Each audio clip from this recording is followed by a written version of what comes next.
The twin sons of Haven's Ridge were setting behind the purple mountains when Heywan walked into the forest. She carried a small basket and a scanning device her father had given her. The 14-year-old girl was looking for blue moss, a plant that grew on the old trees near the colony border. Her mother needed it to make medicine for the settlers who got sick from eating the local fruits. Heywan knew she should not go this far from the walls. Her parents always told her to stay close. But the blue moss only grew in the deep forest where the giant trees blocked out most of the sunlight. She walked carefully, watching her scanner for any signs of dangerous animals.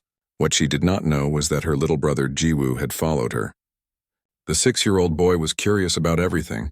When he saw his sister leaving through the small gate, he waited a few minutes and then sneaked after her. Jiwoo was small for his age, with bright eyes that always seemed to be looking for adventure. His parents said he was too brave for his own good. The forest was beautiful but scary. Strange birds with 4 wings flew between the trees. The plants glowed softly in the fading light, making everything look like a dream. Heywan found a good patch of blue moss and started picking it carefully. She was so focused on her work that she did not hear the strange sounds coming from deeper in the forest, but Jiwoo heard them. The boy had been hiding behind a thick tree watching his sister work. Now he heard something that sounded like heavy breathing mixed with clicks and growls. His curiosity won over his fear. While Heywan was busy with the moss, Jiwoo walked toward the sounds. He found the alien after walking for maybe 5 minutes. At first, Jiwoo thought it was just a big rock leaning against a massive tree. Then the rock moved slightly and he saw it was alive. The creature was huge, maybe as tall as 2 grown men standing on each other's shoulders. It had 4 arms all folded against its body. Its skin looked like black armor with patterns that caught the light. 2 of its arms were injured badly. Jiwoo could see deep burns that looked like melted metal. The creature's eyes opened slowly. They glowed like amber stones in the dark forest. Those eyes locked onto Jiwoo and the boy froze. He had never seen anything like this before. The colony had pictures of different aliens in their school books, but nothing looked like this monster. The alien made a sound deep in its throat. It was trying to move but could not. One of its arms was almost cut off, hanging by what looked like tough strings of muscle. Across its chest was a terrible burn that went from shoulder to hip. The smell of burned flesh made Jiwoo's nose wrinkle. Any normal person would have run away screaming. Any smart person would have called for help. But Jiwoo was 6 years old and he saw things differently than grown-ups did. He did not see a scary monster. He saw someone who was hurt and alone. The way the creature was breathing reminded him of when their colony dog had been injured by a falling crate. The same painful, struggling sounds. Jiwoo took a step closer. The alien's eyes followed him, but it did not try to attack. Maybe it was too weak. Maybe it was too surprised. The boy reached up and touched his own chest, then pointed at the alien's wound. He made a sad face to show he understood it was in pain. The creature watched him with those glowing eyes. It made another sound, softer this time. Jiwoo took that as permission. He pulled his water bottle from his belt and looked at the terrible burn. The edges were black and crusty, but the middle still looked wet and angry.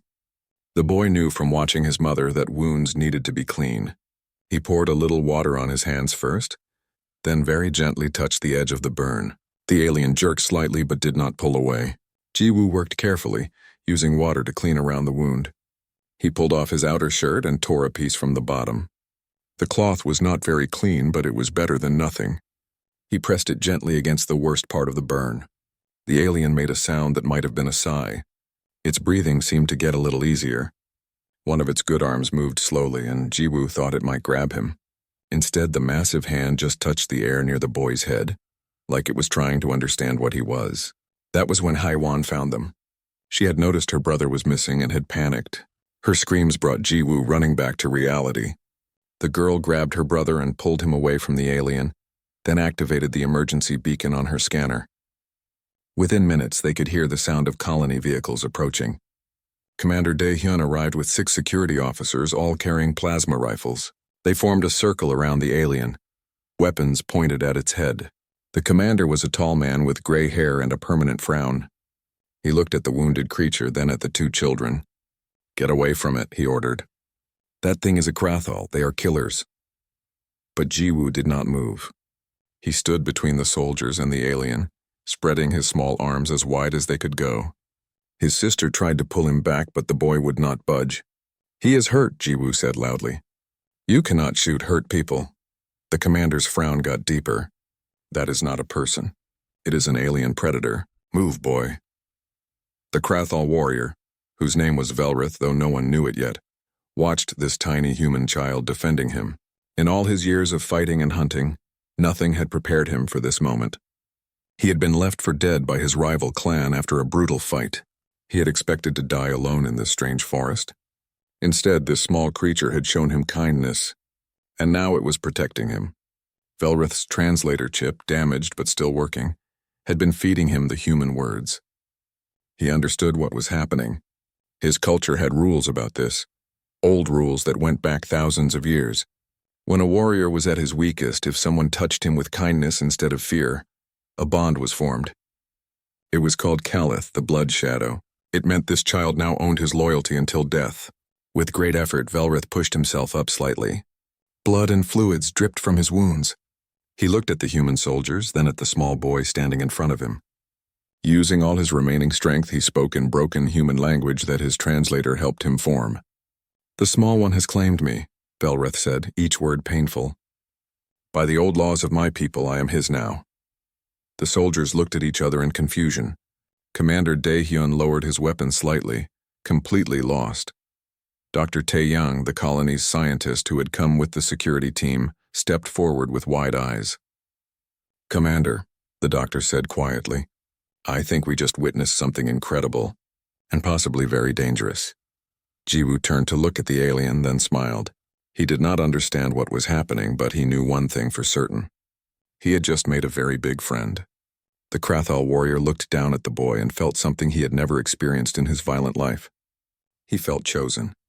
He felt valued, and he felt determined that nothing would ever harm this small human who had shown him mercy when the universe had shown him none. The colony medical center had never treated an alien before, especially not one like Velrath.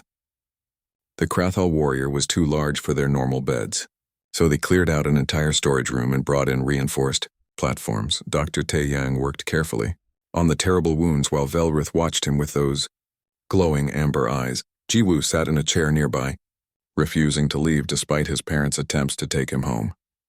His mother, Mi-kyung, kept trying to explain that the alien might be dangerous, but the boy just shook his head. His father, Hyun-soo, understood better than most. He was an engineer and knew that sometimes bonds formed in strange ways. Still, he worried about his son. Commander Daehyun called an emergency meeting of the colony council. More than 50 people crowded into the main hall, all talking at once. Some wanted the alien thrown out immediately. Others wanted it locked in a cage. A few, very few, thought they should help it heal and then let it go. No one except Dr. Taeyang understood what had really happened in that forest. The doctor stood up and asked for quiet. When the room finally settled down, he pulled up information on the large screen at the front of the hall. Images of Krathal warriors appeared along with text in several languages. "What happened today was not simple," Dr. Taeyang began. "The Krathal are known across the galaxy as fierce fighters. They have a strict culture based on honor and strength, but they also have ancient laws that even they must follow." He changed the screen to show symbols and writing in the Krathal language. One of their oldest laws is called Kalith. It means blood shadow. When a warrior is wounded and helpless, if someone approaches them without fear and shows mercy, that person becomes their claimer. The warrior is then bound to protect their claimer for the rest of their life. The room erupted in noise again. People shouted questions and complaints. Commander Daehyun banged his fist on the table. "That is insane," the commander said. "You are telling me that because a 6-year-old boy was foolish enough to touch a wounded predator, we now have to keep it here?" "Not just keep it here," Dr. Taeyang replied. "If we try to separate them, Velrath will fight to the death to return to Jiwoo. And if we harm the boy, every Krathal in this sector of space will come to destroy us for breaking a sacred bond." This made everyone very quiet. The Krathal had ships and weapons far beyond what the small colony could defend against. Starting a war with them would be suicide. While the adults argued, Jiwoo visited Velrath every day. The alien was healing slowly, his body repairing itself in ways that amazed Dr. Taeyang. The Krathal could regrow damaged tissue much faster than humans. Within a week, the terrible burns were starting to close. Within 2 weeks, the nearly severed arm was reattaching itself. Jiwoo brought the alien food from the colony kitchens. At first, they did not know what Velrath could eat. The boy tried everything, watching to see what the warrior liked. It turned out that Krathal could eat most proteins, though they preferred them raw. Jiwoo's mother started preparing special meals even though she was terrified of the massive alien. The boy would sit and talk to Velrath for hours. He told the alien about school, about his friends, about the colony and Earth and everything he knew. Velrath mostly listened, his translator chip working better now that Dr. Taeyang had repaired it. Sometimes the warrior would respond in his deep rumbling voice that made the walls vibrate. Velrath taught Jiwoo words in the Krathal language. Simple ones at first. Velka meant small fang. Thrak meant brave. Korval meant honor. The boy repeated them carefully, and Velrath made a sound that might have been laughter when Jiwoo got the pronunciation wrong. One evening, as the boy was preparing to go home for dinner, he asked a question that had been bothering him. "Why did you let me touch you?" "My sister said Krathal are really dangerous." Velrath was quiet for a long time. His forearms moved in patterns that Jiwoo was learning meant the alien was thinking hard. "I was dying," Velrath finally said. "I fought my rivals for territory. They were stronger. They left me in your forest to die slowly. This is our way." He paused, his glowing eyes looking at something far away. "I waited for death. Then you came? Were not you scared of me?" Jiwoo asked. This time Velrath did make that rumbling laugh sound.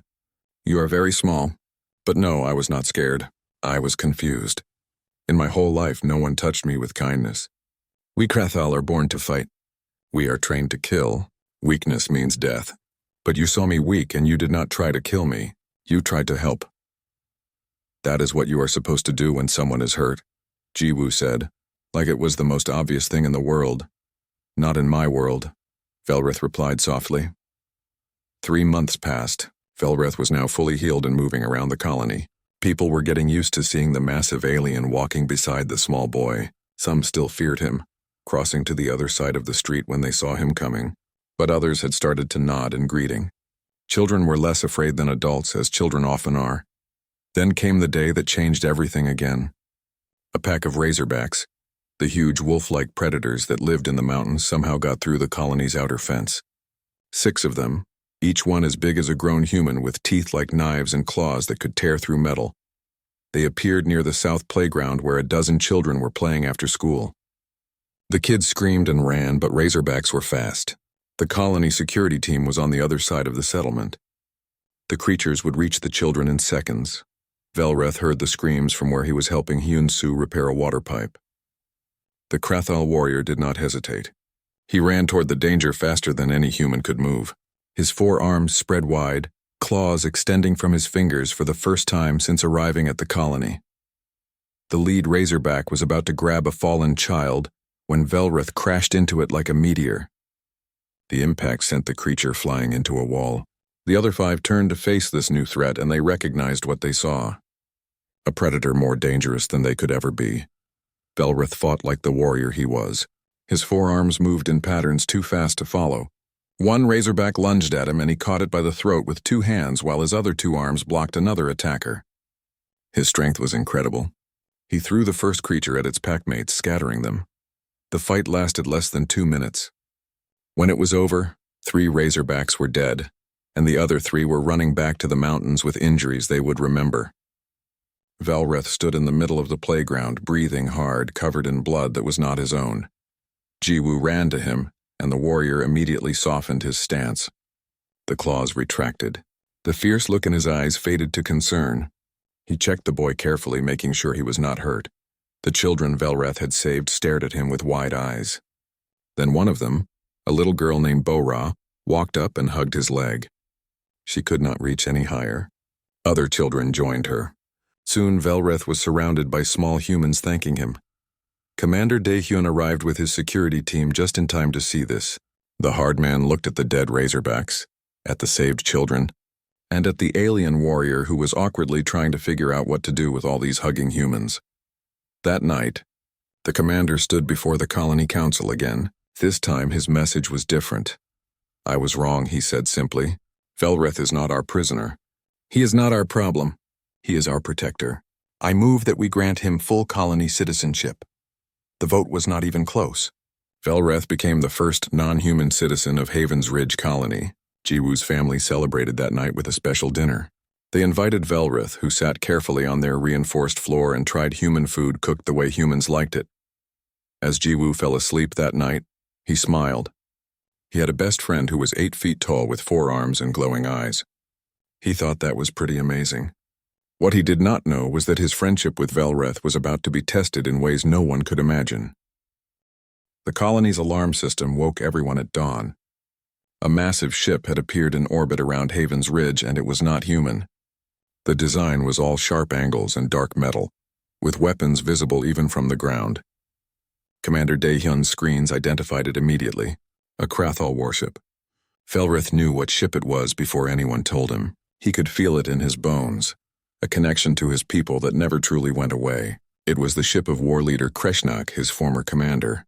The warrior who had left him to die in the forest had not been acting alone. Kreshnak had ordered it, seeing Velrath as too weak to deserve survival. The communication came through on all frequencies. Kreshnak's face appeared on every screen in the colony. He was larger than Velrath, with scars that covered half his face and arms thick with muscle. His voice was like grinding stones. "Humans of Haven's Ridge," the war leader said. "You have something that belongs to us. The warrior Velrath was declared dead by our clan, yet we detect his life signs on your planet. Return him to us within 1 solar rotation, or we will take him by force." Commander Daehyun tried to explain about the Kalith bond, about how Velrath had saved their children, about how he was now a citizen. Kreshnak did not care. To the war leader, Velrath had brought shame on their people by bonding with a human child. A soft, weak prey species child. It was disgusting and wrong. "You have one day," Kreshnak repeated, then cut the transmission. The colony fell into chaos. People were scared. They had no weapons that could fight a Krathal warship. Their emergency distress signals to Earth would take weeks to reach anyone who could help. They were alone and vulnerable.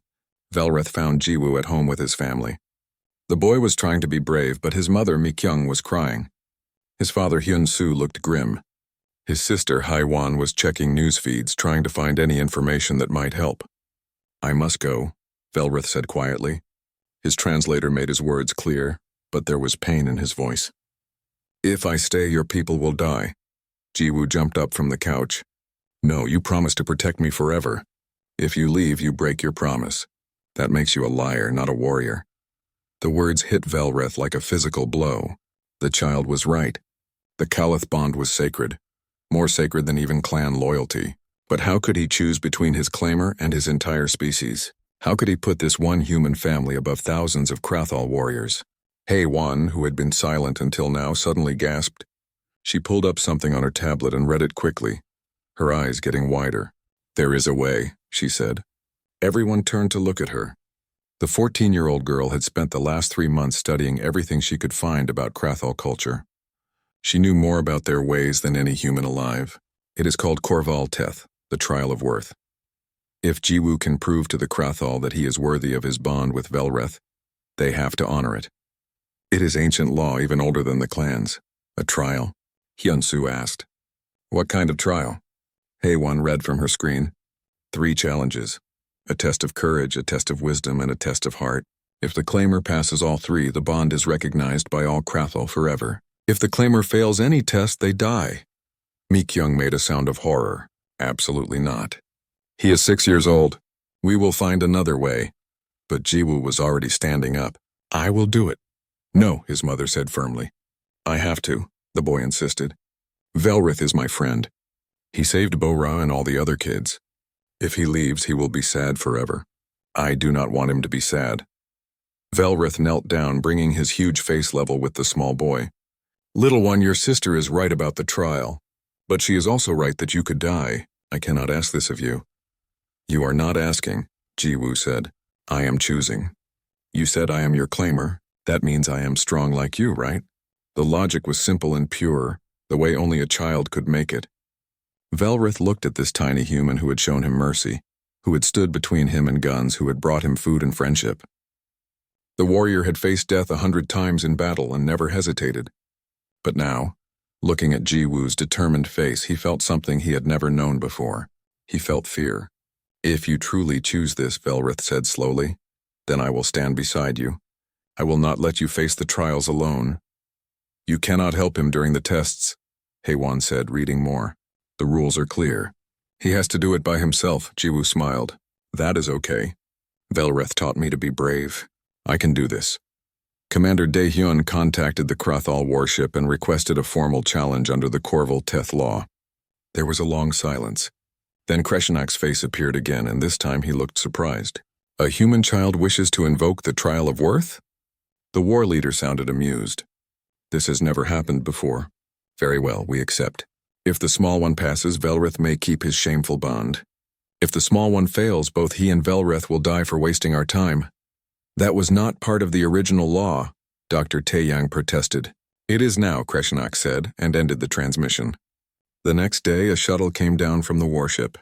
It carried 12 Krathal warriors, all massive and intimidating. They set up a challenge arena in the colony's central square, a circular platform surrounded by energy barriers. Colonists gathered to watch, hundreds of them, all silent and worried. Kreshnak himself led the Krathal delegation. He looked at Jiwoo the way someone might look at an interesting insect. So small, he said, so weak. This will be over quickly. But another Krathal stepped forward, older than the rest, with white patterns in her dark armor. Her name was Theron, and she was an elder warrior, one of the few Krathal who still remembered all the ancient laws. The trial will be fair, she said firmly, looking at Kreshnak. The old ways must be honored completely, or we are no better than animals. Kreshnak sneered but nodded. He had to respect the elder, even if he did not like her. Jiwoo stood at the edge of the arena, holding Velrath's hand with both of his own small ones. The warrior looked down at his claimer and felt his hearts beating faster than they ever had in battle. Remember, little one, Velrath said quietly. Courage is not the absence of fear. It is doing what must be done despite the fear. Jiwoo nodded. He was scared. He would not pretend he was not. But he was also determined. He let go of Velrath's hand and walked into the arena alone. Theron raised one of her forearms. Let the Korval Teth begin. First test, courage in the void. The claimer must face a warrior for 30 heartbeats without fleeing or calling for help. If he runs or cries out in fear, he fails. A young Krathal warrior entered the arena. His name was Velthon, and he was training to join the warship crew. He looked at the small human child and felt confident. This would be easy. The test began. Velthon moved toward Jiwoo slowly at first, then faster. He extended his claws and made threatening sounds. The human child stood still, even though his legs were shaking. Velthon got closer, towering over the boy, and raised one clawed hand as if to strike. Jiwoo flinched but did not move his feet. His hands were in fists at his sides. Tears ran down his face, but he made no sound. Velthon, surprised by the child's resistance, decided to make it harder. He grabbed Jiwoo by the shirt and lifted him off the ground, bringing the boy's face close to his own fangs. Any normal child would have screamed. Any smart child would have begged for mercy. Instead, Jiwoo did something unexpected. He stopped crying and looked directly into Velthon's eyes. You are very strong, the boy said in careful Krathal words that Velrath had taught him. Can we be friends after this? Velthon froze. In all his training, nothing had prepared him for this response. The watching Krathal warriors murmured in their language, sounds of surprise and confusion. Kreshnak looked angry, but Theron was smiling her terrifying smile. The 30 heartbeats have passed, the elder announced. The first test is complete. The small one has shown courage beyond his fear. Velthon set Jiwoo down gently and stepped back, looking at the child with new respect. The boy had not just endured the test. He had done something no Krathal had ever done. He had responded to a threat with an offer of friendship. Jiwoo walked out of the arena on shaky legs. Velrath caught him as he stumbled, and the boy buried his face against his guardian's armored chest. One down, Jiwoo whispered. 2 more to go. Velrath held his small claimer carefully, and for the first time in his life, the warrior prayed to the old gods of his people that a child would succeed where warriors had failed. Jiwoo sat on a bench between tests, drinking water that his mother brought him. Mikyung could not stop touching his hair, his face, making sure he was real and whole. Hyunsu stood nearby with his arms crossed, trying to look calm but failing. Heywan was explaining something to Dr. Taeyang in a quiet voice, both of them looking worried. Velrath stood like a statue beside the bench, all forearms tense, watching every Krathal warrior in the area. If any of them tried to hurt Jiwoo outside the trial, They would have to go through him first. Death would be preferable to failing his claimer. Kreshnak paced back and forth, clearly annoyed that the first test had not eliminated the human child. He spoke to Theron in their language, arguing about something. The elder warrior shook her head firmly, and the war leader had to back down. Whatever the rules were, Theron was enforcing them strictly. After an hour of rest, Theron called for the second test to begin. The Krathal warriors had built a sealed chamber in the middle of the arena, a box made of metal with 3 doors. Jiwoo walked toward it, his legs steadier now. Velrath wanted to go with him but could only watch from outside the energy barrier. The second test is Wisdom of Survival, Theron announced. Behind one door is freedom and passage to the final test. Behind the second door is a Krathal honor blade. If the claimer chooses this door, he must fight to the death with it. Behind the third door is a trap that will end the trial immediately. The claimer may ask one question of one warrior before choosing. Jiwoo looked at the 3 identical doors. They were tall and blank, with no marks to tell them apart. The boy walked around the chamber slowly, thinking hard. The watching humans held their breath. How could a 6-year-old possibly know which door was correct? The Krathal warriors stood in a line outside the arena. Jiwoo could ask any of them one question. He looked at Kreshnak, who glared at him with obvious hatred. He looked at Velthon, who had tested him in the first trial. Then he looked at Theron, the elder with the white patterns in her armor. Jiwoo walked up to Theron and spoke clearly. Which door would Velrath want me to choose? The question was perfect. The elder could not lie because the trial required truth. But Jiwoo had not asked which door was safe. He had asked which door his guardian would want him to take. It was a question that used wisdom instead of trying to trick the rules. Theron's eyes glowed brighter, and she made that rumbling sound that was Krathal laughter. She pointed one clawed finger at the left door. The warrior would want you to choose survival, small one. He would want you to live and pass the test. Jiwoo walked to the left door and pulled it open. Inside was a passageway leading back out of the chamber. Safe. Correct. The second test was complete. Kreshnak roared in anger. The child got lucky.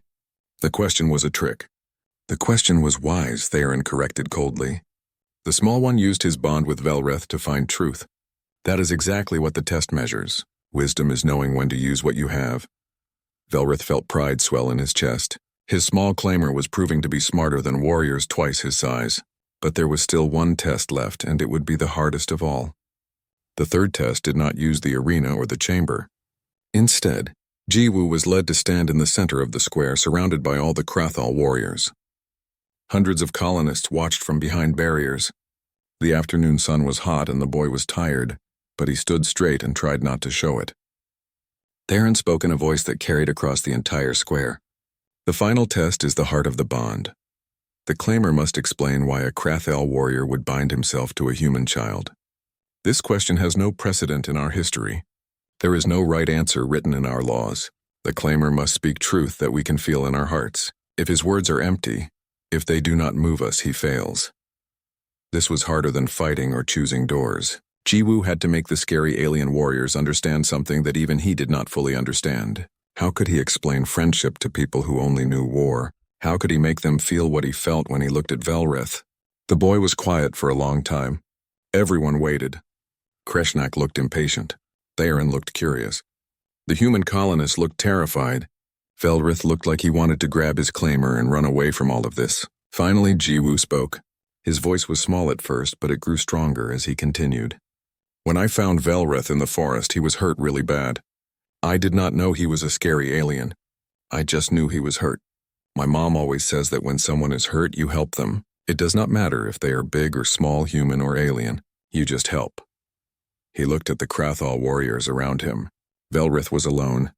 Nobody was there to help him. He thought he was going to die by himself. That made me sad. I do not like when people are alone and sad, so I tried to help. Jiwoo turned to face Velrath directly. He chose me because I did not run away. I was scared, but I stayed. And then he protected me when the soldiers came. He did not have to do that. He was hurt and could have just let them take me away. But he said I claimed him. He made me his friend. The boy's eyes were wet, but he kept talking. Velrath is the best friend I ever had. He teaches me things. He tells me stories about his home planet with 3 red moons. He tries to eat my mom's cooking even though he does not like vegetables. He saved all my friends from the razorbacks. He makes me feel safe. Jiwoo took a deep breath. I think he chose me because nobody ever was nice to him before. That is really sad. Everyone should have someone who is nice to them. So now I am nice to him and he is nice to me. That is what friends do. The square was completely silent. Even Kreshnak had stopped moving. The Krathal warriors looked at each other, communicating in their clicking language too fast for the translators to follow. Then Velrath stepped forward, walking through the energy barrier like it was not there. Alarms went off, but he ignored them.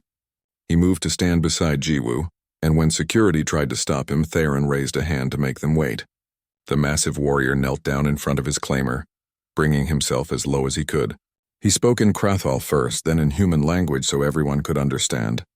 I am Velrath, warrior of the Krathal, hunter of the outer reaches, survivor of 47 battles. I have killed enemies twice my size. I have walked on dead worlds where nothing grows. I have faced death and laughed at it. He placed one hand gently on Jiwoo's shoulder, but I never knew kindness until this small one touched my wounds. I never knew peace until he sat beside me and told me stories. I never knew what it meant to matter to someone until he stood between me and weapons to protect me. Velrath looked around at his fellow Krathal. You ask why I bound myself to a human child? Because he is braver than any of you. He has no claws, no armor, no weapons. His body is soft and breaks easily. Yet he faces me without fear. He faces you without running. He offers friendship to monsters because he does not see monsters. He sees people who need help. The warrior stood up, keeping one hand on Jiwoo's shoulder. I am bound to him not by shame but by honor. This is my claimer. This is my Caliph, and I will kill anyone who tries to take him from me, even if I must fight my entire clan to do it. The silence that followed was heavy and thick. Then Theron stepped forward and bowed her head, a gesture of respect that shocked every Krathal present.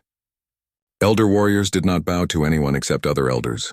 I have lived 300 years, Theron said. I have seen our people conquer worlds and destroy enemies. I have watched warriors die with honor and without it. Never have I seen what I see today. This human child has taught us something we forgot long ago. Strength without mercy is just cruelty. Power without compassion is just violence. She turned to Kreshnak. The trial is complete. The small one has passed all 3 tests. His courage is proven. His wisdom is proven. His heart is proven. By the ancient law of Korval Teth, the bond between Velrath and his claimer is recognized and sacred. Any who challenge this bond challenge all of us.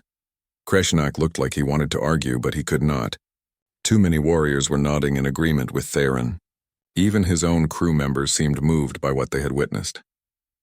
The war leader's face twisted with anger, but he finally spoke. The law is clear. The bond is recognized, he pointed at Velrath. But you are still a shame to our people. Becoming soft over a human child, you are no longer welcome on our ships. I do not want to be on your ships, Velrath replied calmly. My place is here. Theron performed a formal ceremony speaking in ancient Krathal that even the translators struggled with. She declared Jiwoo as Velka, Little Fang, and named him a friend of the Krathal people. Any warrior who met him would know he was protected by their oldest laws. As the ceremony ended and the Krathal warriors began to leave, Velthon, the young warrior who had tested Jiwoo's courage, approached the boy. He knelt down and offered his clawed hand carefully. Jiwoo took it without hesitation. You are very brave, Little Fang, Velthon said. If you ever need help, call for me. I will come. More warriors came forward one by one, offering similar promises. Even 6 months passed like a peaceful dream. Haven's Ridge colony grew larger and stronger. New families arrived from Earth, and the settlement expanded beyond its original walls. Jiwoo started 2nd grade at the colony school, where he was now famous as the boy who had passed the Krathal trials. Other children looked up to him, though he did not really understand why. He was still just Jiwoo, and Velrath was still his best friend. The Krathal warrior had become a true part of the colony. He helped Yunsu and the other engineers build new structures, his 4 arms making construction work much faster. He taught self-defense classes to anyone who wanted to learn, showing humans how to move and think like fighters. Children loved climbing on him during breaks, treating him like a living jungle gym.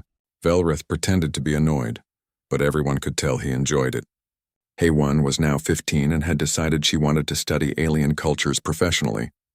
She spent hours interviewing Velrath about Krathal history and traditions, filling notebooks with information. Dr. Tae Yang said she was doing university-level work. The girl was proud but tried not to show it too much. On a Tuesday morning that seemed like any other, the colony's sensors detected multiple ships approaching. Not Krathal this time. These were human vessels, but not the friendly kind. Commander Daehyun's face went pale when he read the identification codes. Pirates, a whole fleet of them. Led by a ship called the Iron Fang, commanded by Captain Yunho. Yunho had once been a decorated officer in Earth's space navy, but he had gotten greedy and started stealing from supply shipments. When they caught him, he ran away and became a pirate. Now he led the largest pirate fleet in this sector of space, and he had his eyes on Haven's Ridge. The colony had discovered deposits of rare minerals in the mountains, minerals worth billions. Yunho wanted them. He did not care about the people living here. To him, they were just obstacles. Commander Daehyun activated all the colony's defenses, but it was not enough. The settlement had weapons meant to fight off wild animals and small raiders, not an entire pirate fleet with military-grade ships. He sent out emergency distress signals, but the nearest Earth military base was weeks away. The colonists had maybe 3 hours before the pirates landed and took everything, including probably their lives. Velrath stood in the command center, analyzing the tactical displays with the experience of a warrior who had fought in hundreds of battles. His assessment was grim. The colony could not win this fight with the forces they had. Too many enemies, too few defenders. Jiwoo was at school when the alarms went off. Teachers rushed to get all the children to the emergency shelters deep underground. The boy wanted to find Velrath, but the adults would not let him leave. He sat in the shelter with the other scared kids, holding hands with Bora, the little girl who had hugged Velrath after he saved them from the razorbacks. "Will Velrath protect us?" Bora asked in a small voice. "Yes," Jiwoo said with certainty. "He always protects us." Above ground, Velrath was making a decision. He went to the communications room where Haewon was helping monitor the situation. The girl looked terrified but was trying to be brave, just like her little brother always was. "I need to use the Krathal communicator," Velrath said. Haewon pulled out the device that Velrath had kept since arriving at the colony. It was damaged but still worked for short-range transmissions. "Who are you calling?" "Kreshnak's warship," Velrath replied. "They are still in this system, monitoring from a distance." "But Kreshnak hates you now," Haewon said. "He will not help. He hates me, yes," Velrath agreed. "But there are laws even he must follow." The warrior activated the communicator and spoke in rapid Krathal. He was broadcasting a specific code, a call that had not been used in generations.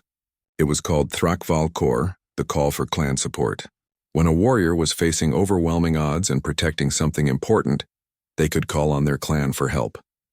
Any clan warrior who heard the call and ignored it would be shamed forever. On the Krathal warship, Kreshnak heard the transmission. His face twisted with rage and something else. Conflict. He hated Velrath for bonding with a human child. But the Thrakval Kor was sacred. If he ignored it, his entire crew would know. Other clans would hear about it. He would be marked as a coward. Theron, who was still aboard the ship observing, looked at Kreshnak steadily. "You know what you must do." The war leader slammed his fist against the wall, denting the metal. Then he gave the order, "All warriors to battle stations. We go to Haven's Ridge." The pirate fleet was just beginning to enter the atmosphere when the Krathal warship appeared behind them like a dark nightmare. Yunho's tactical officer shouted a warning, but it came too late. The Krathal opened fire with weapons far beyond anything the pirates had. 2 pirate ships exploded before they could even turn around. The others scattered, trying to form a defensive position. It did not help. The Krathal ship moved through them like a blade through paper, precise and devastating. On the ground, colonists watched through the sensors as the battle unfolded in orbit. They saw their would-be attackers being destroyed one by one. Commander Daehyun could not believe what he was seeing. The Krathal were saving them. But Yunho was not stupid. When he realized he was losing the space battle, he did something desperate. He loaded all his remaining troops into drop pods and launched them at the colony. If he was going down, he would take as much as he could. 70 armed pirates fell from the sky, their pods crashing down around the settlement. Velrath was ready. He had positioned himself at the main gate with a dozen human security officers. When the pirates emerged from their pods, shooting and shouting, they found an 8-foot-tall alien warrior waiting for them. The fight was brutal and fast. Velrath moved like death itself, his forearms working in perfect coordination. Two arms blocked and parried attacks while the other two struck with devastating force. Pirates with plasma rifles fired at him, but he was too fast. He used their own people as shields, throwing them into each other. The human security forces fought alongside him, following tactics Velrath had taught them in his classes. Work together. Protect each other's blind spots. Never fight alone. They drove the pirates back step by step. In the chaos, Yunho himself made it through the defenses. The ex-military officer was smart and skilled. He slipped past the fighting and headed for the emergency shelters. If he could take hostages, he might still survive this disaster. He found the shelter where the children were hiding. The doors were locked, but he had explosives. He set the charges and blew the entrance open, smoke and dust filling the underground chamber. Children screamed. Teachers tried to protect them, but Yunho had a gun. He grabbed the nearest child. It was Jiwoo. "Everyone stay back or the kid dies," Yunho shouted, pressing his weapon against the boy's head. He activated his communicator. "This is Captain Yunho. I have a hostage. Stop your attack and let me leave or I kill him." The fighting stopped. Everyone heard the transmission. Velrath, who was 3 streets away in the middle of combat, went completely still. Every sensor in his body focused on finding his claimer. He could smell Jiwoo's fear on the wind. He could hear the boy's rapid heartbeat even from this distance. The warrior made a sound that was not quite a roar and not quite a scream. It was pure rage. He abandoned the fight and ran toward the shelter faster than he had ever moved before. In the shelter, Jiwoo was scared but thinking. Velrath had taught him things. The warrior's lessons were not just about fighting. They were about watching for opportunities, about being brave when it mattered most. Yunho was watching the entrance, waiting for Velrath to arrive. His attention was split. His grip on Jiwoo's arm was tight but not impossible to escape. The boy remembered what Velrath had said once during training. Sometimes the smallest action creates the biggest opening. Jiwoo bit down hard on Yunho's hand, the same hand holding the gun. The pirate captain yelled in pain and surprise, his finger jerking away from the trigger. The boy dropped straight down, making himself small like Velrath had taught him. That was when Velrath arrived. He came through the shelter entrance like a meteor, moving so fast he was a blur. Yunho tried to aim his gun, but the warrior was already there. One of Velrath's hands grabbed the weapon and crushed it. Another hand grabbed Yunho's throat. The third and fourth hands secured the pirate's arm so he could not fight back. Velrath lifted Yunho off the ground with ease. The warrior's eyes were glowing brighter than anyone had ever seen them, filled with protective fury. For a moment it looked like he might tear the pirate captain apart with his bare hands. "Velrath, stop," Jiwoo said quietly. The boy stood up and walked over to his guardian. "You got him, I am okay. You can stop now." The warrior looked down at his claimer. Jiwoo was scared but unhurt. Safe. Velrath's rage drained away, replaced by relief so powerful it made his hands shake. He dropped Yunho, who collapsed gasping and defeated. Colony security rushed in to arrest the pirate captain. Outside, the battle was over. Kreshnak's ship had destroyed or disabled every pirate vessel. The remaining pirates on the ground surrendered.